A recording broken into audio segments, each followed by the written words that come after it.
Hello everyone. I had wanted to record this contribution to the Common Riding Week by standing on Flodden Field. But today, which is the day on which I'm recording this, there is a gale blowing outside like you wouldn't believe, and so my next best is to stand in front of a picture of Flodden Monument to record this. I'd just like to say hello to Ian, to my fellow chief guests. Ladies and gentlemen, what an honour it is to be recording this for you in this year, but what a particular honour it was for me to be your chief guest in 2013, the year in which we commemorated the 500th anniversary of the Battle of Flodden, this famous battle which is so much part of our lives here in the Borders. We wanted in 2013 to reawaken an appreciation of the battle and all that it meant, both locally to us, nationally, and of course internationally, because Flodden was definitely a battle that was fought in an international context. And we managed to achieve this, I think, through the generous contributions made by Heritage Lottery Fund at the time. We particularly created an eco museum, the Flodden Eco Museum, and you know, along at Hawick, that you have a site there at Horns Hole, which is part of this Eco Museum.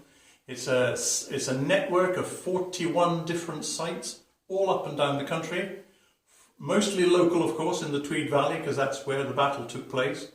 But we also have sites up at Linlithgow, where King James IV had his headquarters. We even have the site of the Mary Rose Trust down in Portsmouth, because the Mary Rose, which we think of as having been a ship that just turned upside down in the Solent, had been King Henry VIII's warship and had transported the guns and the armaments up to Newcastle with Howard prior to the battle. So we created the Eco Museum, but we also unleashed a whole lot of other things. I'm wearing the Flodden tie, which I think some of you will recognise. This was created in the commemoration of Flodden by Gordon Nicholson, the kilt makers up in Edinburgh.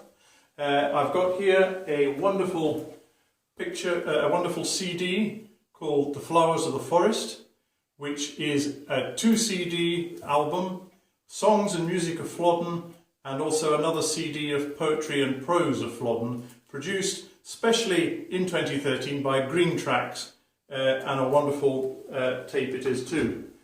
There are a number of books written about Flodden. Here's one of them, Henry VIII, James IV and the Battle for Renaissance Britain, the title Fatal Rivalry by George Goodwin. There were so many other events that took place during 2013, and I was deeply honoured to come along to Hawick to take part in your Common Riding Week and to be your chief guest. I think I would just like to take a wee while to reflect on what has happened since 2013.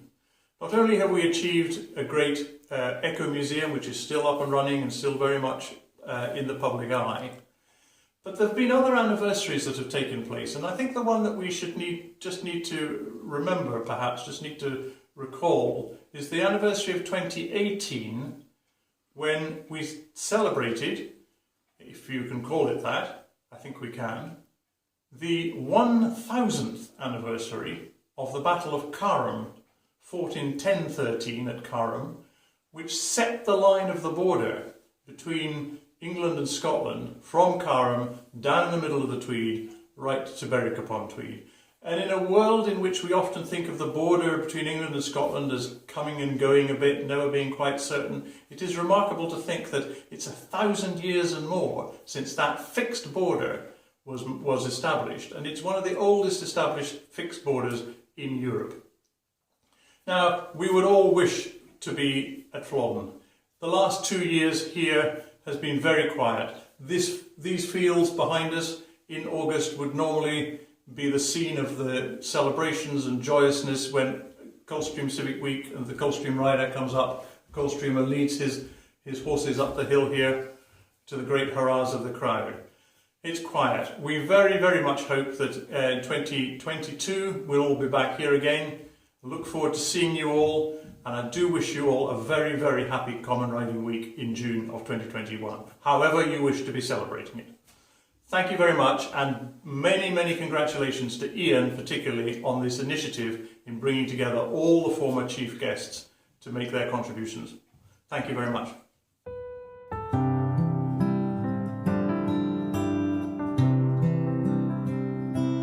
There's a grey old tomb where the hawthorn blooms and the wind carries tunes on the air.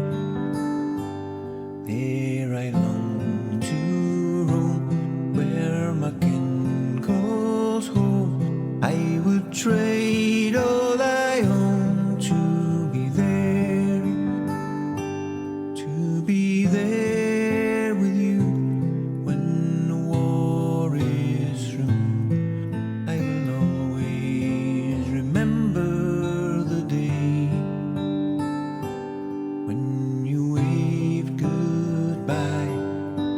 Cried as I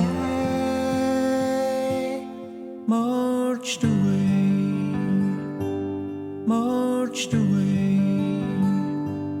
There's a place in my heart for the only place on earth I will never call home, the land of my birth. There's a place in my heart where her flag forever flies, and I swear I will love her till I die.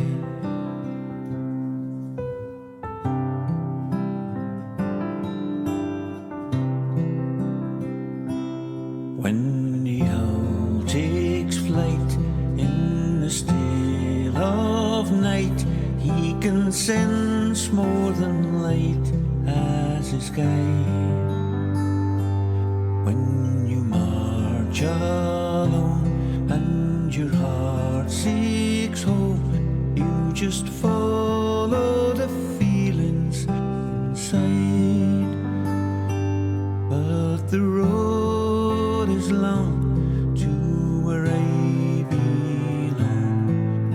I fear I'll never see home again. Though my heart's still there, I wish I had ne'er marched away.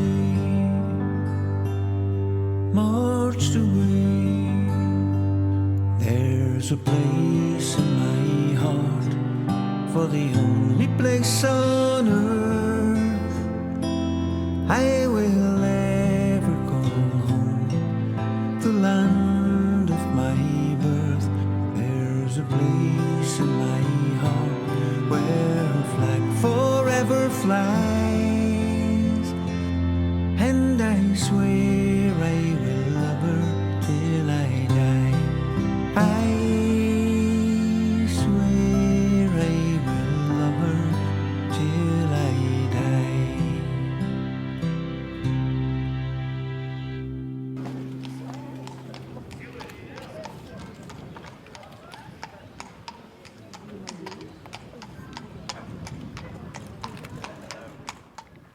Well, my first recollection of being of my year as chief guest was going back to when Stuart Marshall phoned me, wanted to come out and see us, and much to my surprise, he asked me to be a chief guest. I can't remember when it was, but it was quite a long time before I was chief guest, and I said I would maybe need a wee bit of time to think about that, but my wife convinced me that I should be just tell Stuart I was going to do it anyway.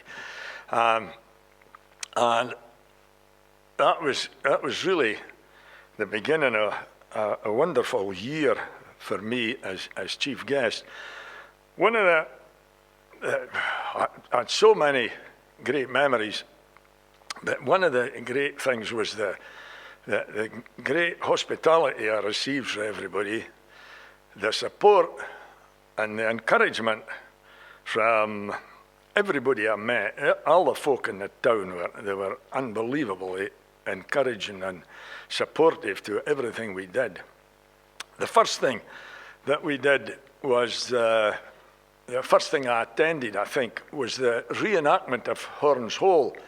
And that was a really memorable day. We went down from Burnfoot School down to Horns Hole and saw the reenactment, and it was something to remember that. And then, as common riding progressed, everything was really exciting. Building up to the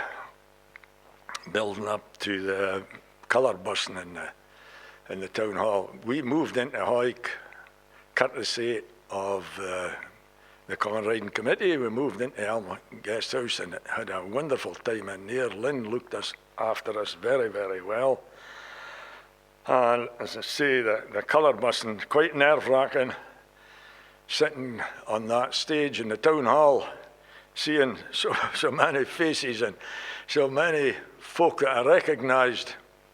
And as the time wore on, I would become more and more apprehensive about what I was going to say. But I would have got that past. But I can remember them bringing the flag in and seeing the flag getting bust. It was very, very exciting. That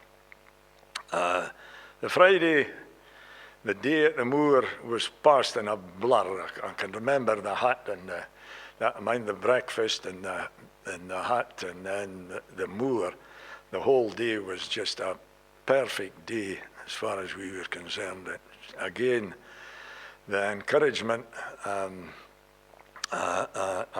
support for everybody and the good wishes was unbelievable. One thing I do remember was going down on to see the dipping of the flag.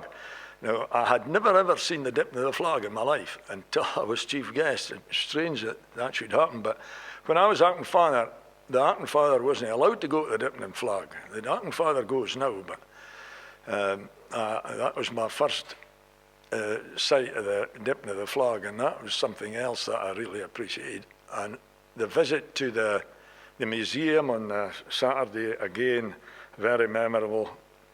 Very solemn occasion, but very, very memorable time as well. The whole thing was just, it was a great honour, very, very memorable, and my great thanks to Stuart and his good lady for their hospitality and looking after us so well. It really was an unbelievable time.